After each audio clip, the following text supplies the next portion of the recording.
एक छोटे से गांव में गरीब किसान सुखमन अपनी पत्नी वीना के साथ रहा करता था। वीना बेहद ही समझदार थी, वहीं पर सुखमन भी बहुत ही मेहनती था। वहाँ दिन रात मेहनत किया करता था। सुबह सुबह उसकी पत्नी वीना उससे कहती है, सुखमन जी आप काम के लिए जा रहे हो, खाना खाकर जाना, हर रोज की तरह ऐसे ही मत चल देना। अरे वीना, तुम्हें तो पता ही है मुझे इतना वक्त कहाँ मिलता है। एक काम करो, मेरा खाना टिफिन में जमा दो और मैं वहीं पर काम करते करते खाना खा लूँगा। नहीं सुखमन जी, आज आप घर पर ही खाना खाना। आपको पता है ना, आप ऐसे भूखे जाते हो तो मुझे बिल्कुल भी अच्छा नहीं लगता। वो तो मुझे पता है वीना, लेकिन मैं अगर भूखा नहीं जाऊँगा तो सेठ जी गुस्सा हो जाएंगे, और अगर सेठ जी गुस्सा हो गए ना तो फिर मुझे काम से निकाल देंगे, और अगर उन्होंने काम से निकाल दिया ना तो जो खाना मैं खा रहा हूँ ना काम करते करते, वहाँ भी नहीं खा पाऊँगा। इसलिए मैं कह रहा हूँ कि मेरा खाना तुम पैक कर दो। अच्छा ठीक है, मैं पैक कर देती हूँ। तुरंत ही वीना अपने पति का खाना पैक कर देती है और वह काम पर चला जाता है। सुखमन अपने काम के लिए काफ़ी ज़्यादा मशहूर था। वहाँ काफ़ी ज़्यादा मेहनती था, इसलिए सेठ भी उसकी काफ़ी ज़्यादा तारीफ़ करते थे। अरे वाह सुखमन, तुम तो बहुत ही ज़्यादा मेहनती हो और ईमानदार भी हो। इसी वजह से मैंने सोचा है कि तुम्हें मैं बड़े पद पर रखने का प्रयास कर रहा हूँ। मैंने सोचा है जिस पद पर तुम्हारा दोस्त कुलदीप है ना, उस पद पर तुम रहोगे। सिर्फ काम की देखभाल ही करोगे और बाकी का काम सब नौकर करेंगे। तुम तो सिर्फ देखभाल ही करना। कुलदीप को मैं उस पद से हटा रहा हूँ।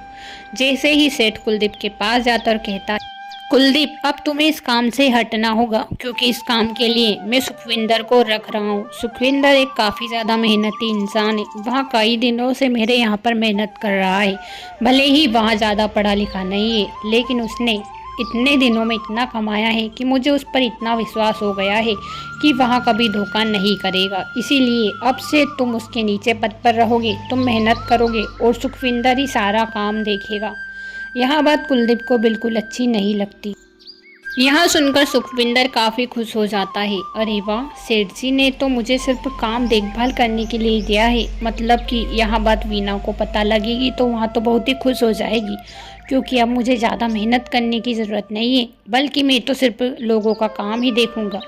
सुखविंदर काफ़ी खुश होता है और वहाँ कुलदीप से कहता है, कुलदीप आज तो मैं बहुत ही खुश हूँ। मुझे बुरा लगा कि तुम्हें सेठ जी ने काम से निकाल दिया, लेकिन इतने दिनों की मेहनत मेरी काम आई कि आज मैं इस पद पर हूँ। मुझे तो विश्वास ही नहीं हो रहा। हाँ हाँ, लेकिन इस पद पर मैं था और सेठ जी ने तुम्हें बिठा दिया है, मतलब कि तुमने मेरा पद छीना है। मुझे यहाँ अच्छा नहीं लगा सुखविंदर। सुखविंदर को इस बात का भी दुख था, इसलिए वहाँ सेठ जी के पास जाता और कहता है, सेठ जी मैं नहीं चाहता कि आप कुलदीप को उस पद से हटाएं, क्योंकि कुलदीप अगर उस पद से हट गया तो मुझे बुरा लगेगा कि मैंने किसी का पद छीना है। इसीलिए मैं चाहता हूँ कि आप कुलदीप को ही उस पद पर रखिए, मैं तो अपनी मेहनत कर लूँगा। सुखविंदर अब तो मेरा दिल तुमने और भी जीत लिया है। मुझे विश्वास नहीं हो रहा कि तुम इतने अच्छे इंसान हो। जहाँ पर लोग किसी का पद छीनना चाहते हैं, वहीं पर मैं तुम्हें जो पद दे रहा हूँ वहाँ तुम छीनना कह रहे हो। ये छीनना नहीं होता, लेकिन मैं तुम्हारी बात से खुश हुआ, इसीलिए मैं यही चाहूँगा कि तुम उस पद पर रहो और कुलदीप दोनों ही देखभाल कर लेना। मुझे इससे फ़र्क नहीं पड़ेगा। कुलदीप को मैं इस पद से नहीं हटा रहा हूँ। यह बात सुनकर सुखविंदर खुश हो जाता और कुलदीप से कहता, कुलदीप देखा, सेठ जी ने तुम्हें भी इस पद से नहीं हटाया और मुझे भी इस पद पर रख लिया। कितना अच्छा काम किया ना। अब मुझे खुशी हुई है। सच में अगर तुम इस पद से हट जाती ना तो मुझे इस बात का काफ़ी ज़्यादा अफसोस होता कि सेठ जी ने तुम्हें इस पद से हटा दिया और यहाँ मेरे दिल में हमेशा के लिए घर कर जाती। हाँ हाँ, ये बात तुम सही कह रहे हो और मेरे दिल में भी तुम्हारे लिए गलत भावनाएं रहती कि तुमने मेरा पद छीना ही। दोनों ही काफ़ी ज़्यादा खुश थे, लेकिन कुलदीप अंदर ही अंदर सुखविंदर से जलता था। अरे ये सुखविंदर तो मेरे पास आकर बैठ गया। जो इंसान मेरे पास काम किया करता था, मेरे इशारों पर नाचता था, आज वहाँ मेरे सामने आके मेरे पास मेरे बराबरी से आकर बैठा है। चाहे कुछ भी हो जाए, मैं सुखविंदर को तो इस पद से हटा कर ही रहूँगा जब तक मुझे चैन नहीं मिलेगा। कुलदीप काफ़ी ज़्यादा चलता था। सुखविंदर उस पद पर पहुंच गया। इस बात का कुलदीप को बिल्कुल भी खुशी नहीं थी। वहीं पर सुखविंदर काफ़ी खुश था और घर जाकर अपनी पत्नी से कहता है, तुम्हें पता है वीना, आज तो बड़ी ही खुशी का दिन है। सेठ जी ने मुझे सिर्फ काम की निगरानी करने के लिए रखा है। उन्होंने मुझे बड़े पद पर बैठा दिया है। अब मुझे काम करने की ज़रूरत नहीं है, बल्कि सिर्फ काम की देखभाल करने की ज़रूरत है। इतने दिनों से मैं मेहनत करता था। उससे खुश होकर सेठ जी ने कहा कि तुम कुलदीप के पद पर बैठ जाओ, लेकिन मैंने साफ इनकार कर दिया, क्योंकि मैं नहीं चाहता था कि कुलदीप उस पद पर हटे। इसीलिए कुलदीप को भी सेठ जी ने उस पद से नहीं हटाया और मुझे भी उस पद पर रख लिया। मैं काफ़ी ज़्यादा खुश हूँ। अरे वाह, आप तो बहुत ही समझदार हो। मुझे यहाँ बात सुनकर काफ़ी ज़्यादा खुशी हुई। अगर आपकी जगह कोई दूसरा इंसान होता तो कभी ये नहीं कहता कि कुलदीप को इस पद से ना हटाएं, लेकिन आपने इतनी अच्छी बात कही जिससे सेठ जी का दिल और भी खुश हो गया होगा। अब तो मुझे लगता है कि सेठ जी आपको ज़्यादा काम देंगे नहीं, सिर्फ आपको काम देखभाल करने की ज़रूरत है। मुझे तो बड़ी ही खुशी है। अब तो हमारे ऊपर जो कर्ज है वहाँ भी उतर जाएगा, और मुझे लगता है कि आपकी पगार भी बढ़ा ही दी होगी। हाँ हाँ, कुलदीप की पगार भी अच्छी खासी है, तो मेरी भी उतनी ही होगी ना। मैंने पूछा तो नहीं, लेकिन सेठ जी मेरे साथ कभी बुरा नहीं करेंगे, क्योंकि मैंने उनके साथ हमेशा अच्छा किया ना, इसीलिए। हाँ, ये तो आपके अच्छे कर्मों का ही फल है, जो सेठ जी ने आपको इतने अच्छे पद पर रखा। और हाँ, आप कभी भी सेठ जी का विश्वास मत तोड़ना। तुम्हें तो पता ही है भी ना, मैं सेठ जी का विश्वास कभी नहीं तोड़ सकता। मैं ना कभी भी गलत काम कर ही नहीं सकता। सुखविंदर काफ़ी खुशी से काम करता था, लेकिन यहाँ देखकर कुलदीप काफ़ी जलता था। अरे, ये सुखविंदर तो बड़े ही अच्छे से काम कर रहा है, मतलब मुझसे भी ज़्यादा यहाँ सेठ जी का दिल जीतना चाहता है। चाहे कुछ भी हो जाए, मुझे इसे इस पद से हटाना ही होगा, वरना पता नहीं कब यहाँ और भी ऊंचे पद पर चला जाए, पता नहीं चलेगा। सुखविंदर धीरे धीरे सेठ का दिल जीतता ही जा रहा था। एक दिन सेठ कुलदीप से कहते हैं, अरे सुखविंदर कितना अच्छे से काम करता है, देखभाल करता है, और एक तुम हो कि तुम दिन भर बैठे रहते हो। मुझे तो तुम्हारा काम समझ ही नहीं आता। वो तो सुखविंदर ने कह दिया कि तुम्हें इस पद से ना हटाओ, वरना मैं तुम्हें इस पद से हटा देता और काम पर भी ना रखता। तुम काम करने के लायक ही नहीं हो। यह बात सुनकर कुलदीप को और भी बुरा लगता है। अरे, सेठ जी तो सुखविंदर से इतने खुश है कि ये तो मुझे ही भला बुरा कह रहे हैं। अब तो मुझे कुछ करना ही होगा। अब कुलदीप ने ठान ही लिया था कि सुखविंदर को वहाँ काम से निकलवा कर ही रहेगा। कुलदीप अपने घर जाता और कहता है, ये सुखविंदर ना पता नहीं किसी दिन मुझे इस काम से निकलवा कर ही रहेगा, मुझे कुछ करना ही होगा। तभी उसकी पत्नी कहती है, ए जी, क्या हुआ? मन ही मन क्या बात कर रहे हो आप? क्या बताऊं, मेरे दोस्त है ना वो सुखविंदर, जो पहले मेरे नीचे काम किया करता था, उसे सेठ जी ने मेरे बराबरी पर बिठा दिया है, और अब सेठ जी कह रहे हैं कि सुखविंदर तुमसे भी अच्छा काम करता है। मुझे तो समझ ही नहीं आ रहा कि मैं क्या करूं। अरे, वो अच्छा काम करता है तो आपको जलने की क्या ज़रूरत है? आप भी अच्छा काम करके दिखाइए, सेठ जी का दिल जीत कर दिखाइए। तुम्हें भी उसी की तारीफ़ करनी है, मेरी तरफदारी तो कभी करती नहीं, और मेरे बारे में ही गलत बोल रही हो। मेरे ही पैसों पर पल रही हो और मेरे बारे में इतना गलत कैसे बोल सकती हो? मैंने कुछ गलत नहीं कहा। किसी के बारे में बुरा सोचने से पहले खुद को सुधार लीजिए तो अच्छा होगा। अब क्या होगा, आप सुखविंदर के बारे में गलत सोचोगे तो? तुम चुप ही रहो, ज़्यादा बोला मत करो। यहाँ कहकर कुलदीप वहाँ से चला जाता है, और फिर कुलदीप अपने मन ही मन सोचता है, मुझे कुछ ऐसी चाल चलनी होगी जिससे सेठ जी के दिल से सुखविंदर उतर जाए। अगर सुखविंदर दिल से उतर गया तो फिर मेरा काम आसान हो जाएगा। कुलदीप अपने मन में ये बातें सोच ही रहा था कि सेठ जी सुखविंदर के पास आते और कहते हैं, सुखविंदर, कुछ दिनों के लिए मैं बाहर जा रहा हूँ, ये मेरे कुछ पैसे हैं, इन्हें तुम आराम से रखना, और मुझे पता है, मुझे तुम पर विश्वास है कि ये पैसे जितने हैं उतने ही मुझे मिलेंगे। सुखविंदर सेठ से कहता है, ठीक है सेठ जी, मैं आपका भरोसा कभी नहीं तोड़ूंगा, जितने पैसे हैं उतने ही आपको मिलेंगे, और तो मैं इन्हें हाथ भी नहीं लगाऊंगा, देख लेना। तुरंत ही सुखविंदर पोटली हाथ में ले लेता है और सेठ वहाँ से चला जाता है। सुखविंदर कुलदीप से कहता है, सेठ जी ने मुझे इतनी बड़ी जिम्मेदारी दी है, अब इस जिम्मेदारी को मुझे निभाना ही होगा। उन्होंने इतना विश्वास किया है मुझ पर, मुझे लगता है कि मुझे यहाँ पैसे अपने घर पर रख लेने चाहिए। कुलदीप के दिमाग में एक आइडिया आता है, क्यों ना इन पैसों में से मैं कुछ पैसे चुरा लूँ, जिससे कि इल्ज़ाम सुखविंदर पर ही आएगा। लेकिन इसके लिए सुखविंदर को कुछ बातें बोलनी होगी, वरना अगर वहाँ घर ले गया तो फिर चोरी करना मुश्किल हो जाएगा।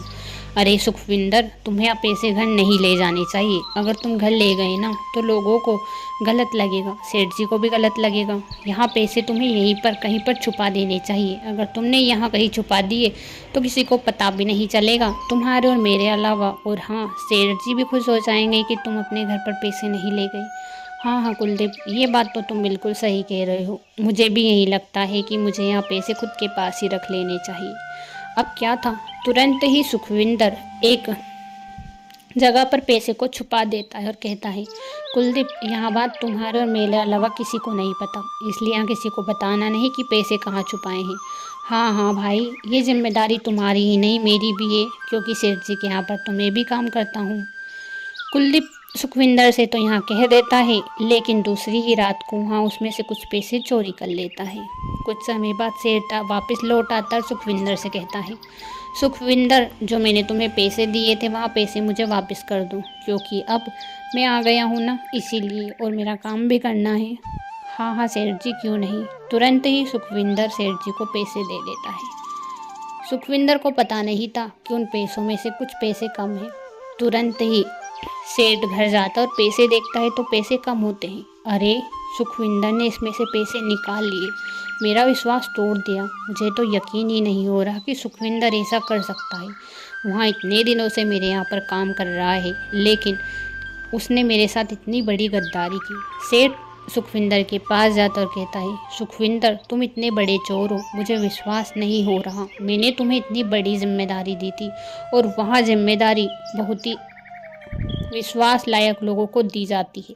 तुमने मेरा विश्वास तोड़ा है, तुमने इन पैसों में से चोरी की है, मुझे यकीन नहीं हो रहा।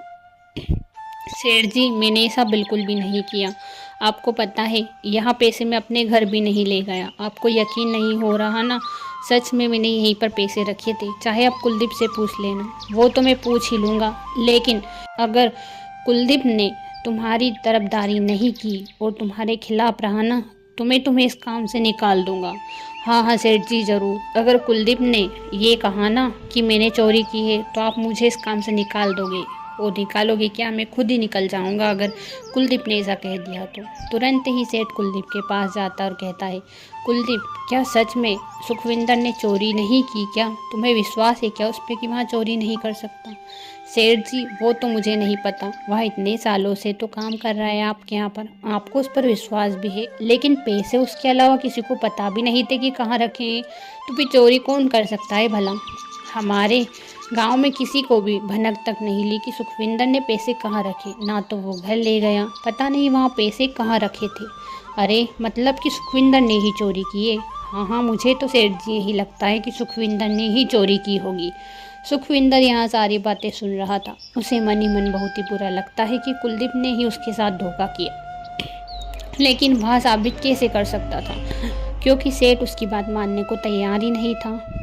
सेठ सुखविंदर को काम से निकाल देता है। सुखविंदर अपने घर जाकर पत्नी वीना से कहता है, वीना, आज मुझे बहुत ही बुरा लग रहा है। मेरे प्रिय मित्र ने ही मुझे धोखा दिया। कुलदीप ने मुझसे कहा था कि सेठ ने जो पैसे दिए हैं वहाँ तुम घर मत ले जाओ और यहीं पर रख दो। मैंने उसके कहने पर पैसे वहीं रख दिए। सुबह होते ही पैसे गायब हो गए। जब सेठ को पता लगा तो उसको मुझ पर ही शक गया कि मैंने ही चोरी की है। तुम्हें तो पता ही है वीना, मैं कभी चोरी नहीं कर सकता। हाँ, वो तो मुझे पता है, लेकिन आपका दोस्त ऐसा क्यों करेगा? उसने ऐसा क्यों किया होगा, ये मुझे भी नहीं पता वीना। अगर चोरी की तो की, लेकिन सेठ से कहा कि मैंने ही चोरी की है, उनको विश्वास दिला दिया। यहाँ सारी उसकी ही करामात है, क्योंकि मैं उसके पद पर चला गया था ना, इसीलिए। मुझे तो विश्वास ही नहीं हो रहा कि वह ऐसा कर सकता है। क्यों नहीं कर सकता? अब जो भी हो, लेकिन आपको सेठ को विश्वास दिलाना ही होगा, तभी जाकर आपकी समस्या हल हो सकती है। हाँ, ये तो सही कह रही हो, लेकिन सेठ को विश्वास कैसे दिलाऊं? मुझे तो यहाँ समझ ही नहीं आ रहा। सेठ को विश्वास दिलाने के लिए कुलदीप के मुंह से ही सच उगलवाना होगा, तभी सेठ विश्वास कर सकता है। इसके अलावा तो कोई रास्ता है ही नहीं। वो तो मुझे भी पता है, लेकिन कुलदीप कभी भी अपनी सच्चाई नहीं उगलेगा, क्योंकि वहाँ सेठ के सामने सच्चाई क्यों ही बोलेगा। उसकी पत्नी उसे कुछ आइडिया देती है। सुखविंदर तुरंत ही सेठ के पास जाता और कहता है, सेठ जी आपकी चोरी मैंने ही की है और इसमें सिर्फ मेरा अकेला का हाथ नहीं है बल्कि कुलदीप का हाथ भी है। आपको पता है आपकी थैली में करीबन 6 लाख रुपए थे और 6 लाख में से 3 लाख हम दोनों ने निकाल लिए, जिसमें से 1.5 लाख आधे आधे बांट लिए हैं। तो मुझे निकालने से अच्छा है कि आप कुलदीप को भी निकाल ही दीजिए, क्योंकि वहाँ भी मेरी चोरी में शामिल था। कुलदीप तुरंत ही कहता है, सेठ जी ऐसा कुछ भी नहीं है, मैंने चोरी नहीं की है, यहाँ झूठ बोल रहा है। नहीं सेठ जी, मैं कोई झूठ नहीं बोल रहा, हमने 1.5 लाख रुपए बांटे थे और थैली में 6 लाख रुपए थे। तुरंत ही कुलदीप कहता है, सेठ जी यहाँ कितना झूठ बोल रहा है, आपको तो पता ही है कि थैली में 6 लाख रुपए थे ही नहीं, बल्कि थैली में तो सिर्फ 2 लाख रुपए ही थे। यहाँ बात सुनकर सुखविंदर कहता है, नहीं थैली में 6 लाख रुपए थे, मैंने गिन कर रखे थे। नहीं नहीं, थैली में सिर्फ 2 लाख रुपए थे, मैंने खुद ने तो 1 लाख रुपए निकाले हैं, मुझे पता है कि थैली में सिर्फ 2 लाख रुपए थे। कुलदीप ने तुरंत ही अपनी सच्चाई उगल दी। यहाँ बात सुनकर सेठ हैरान हो गया और सेठ कहने लगा, सच में तुम बहुत ही ईमानदार हो सुखविंदर, और यहाँ कुलदीप बेईमान। कई दिनों से मैं भी देख रहा था कि यहाँ तुम पर कितना जलता है, लेकिन इसने ही मेरे कान भरे हैं कि तुमने ही चोरी की है। मुझे अब विश्वास हो गया है कि यहाँ काम किसका है। तुरंत ही सेठ कुलदीप को काम से निकाल देता है, सुखविंदर को फिर से काम पर रख लेता है। जैसे कर्म करोगे वैसा ही फल मिलेगा, जैसा कुलदीप ने कर्म किया उसे वैसा ही फल मिला। कहानी पसंद आए तो चैनल को सब्सक्राइब करें, वीडियो को लाइक करें।